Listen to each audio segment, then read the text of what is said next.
Poor cleaner helps blind homeless man, unaware he's actually a secret billionaire in disguise.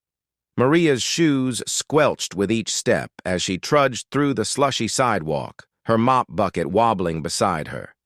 The early morning fog clung to the city's bones, and her breath rose in little clouds as she reached the office building she cleaned before sunrise every day. It wasn't glamorous, but it kept the lights on in her one-bedroom apartment and medicine on her mother's nightstand. She was invisible here, just the cleaner. No greetings, no eye contact. While others sipped lattes and talked stocks, she scrubbed toilets and polished floors. But that morning, as she turned the corner behind the building, she froze. A man sat slumped near the dumpster, clutching a white cane. His coat was threadbare, beard overgrown, and eyes unfocused beneath grime-caked lids. Blind, homeless, forgotten. "Sir?" she said gently, kneeling. "Are you all right?" He flinched. "Didn't mean to be in the way," he mumbled. "Just needed a place to rest." Maria's heart twisted. "You're not in the way," she said, unwrapping her scarf and placing it around his neck. "It's freezing. You'll get sick out here." "I've been sick a long time," he replied with a hollow chuckle. "Have you eaten?" He shook his head slowly. "Not today. Or maybe yesterday." Without hesitation, Maria rushed inside. She passed her janitor's closet and reached into her lunch bag. 2 egg sandwiches, 1 apple, a water bottle, her only food for the next 10 hours. She hesitated, then wrapped it all in a napkin and returned. "Here," she said, placing the bundle in his hands. "Still warm." He held it like it was gold. "Why are you helping me?" Maria paused. "Because if I were out here, I'd hope someone would help me too." His name was Jonas. For the next week, he stayed near the alley. He never begged, never complained.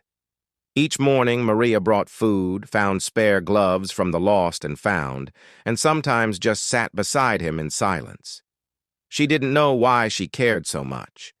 Maybe because she knew what it felt like to be unseen, to work yourself weary and still feel small. Then one rainy Thursday, Jonas vanished. No note, no trace. Had the city cleared him out? Had he gotten sick? Arrested? Days passed, weeks. Maria tried not to think about it. Life moved on. Rent was due. Her mother's prescriptions needed refilling. Then everything changed. One Monday, Maria arrived to find a sleek black car outside the building. Inside, the lobby buzzed with excitement. A man in a navy suit, silver-streaked hair, and calm gray eyes stood beside the building owner. "The new investor," someone whispered. "Jonathan Hale, billionaire, philanthropist." Maria didn't care for gossip. She had toilets to clean. But as she pushed her cart across the marble floor, she felt a presence. "Maria." She froze. That voice. She turned. The billionaire was walking toward her. "I'm sorry," she stammered. "I'll be out of your way in a moment." "Don't you recognize me?" he said, removing his sunglasses. Those eyes, sharper now, but unmistakably familiar. "Jonas?" He smiled. "Jonathan, actually. Jonas was a test. I temporarily lost my sight due to a condition. I wanted to experience life without privilege. No assistants, no bank cards, just me." "You were pretending?" she whispered. "Not pretending," he said gently. "Surviving. And in that alley when I had nothing, you treated me like I mattered." Tears welled in her eyes. "I didn't do it for anything." "I know.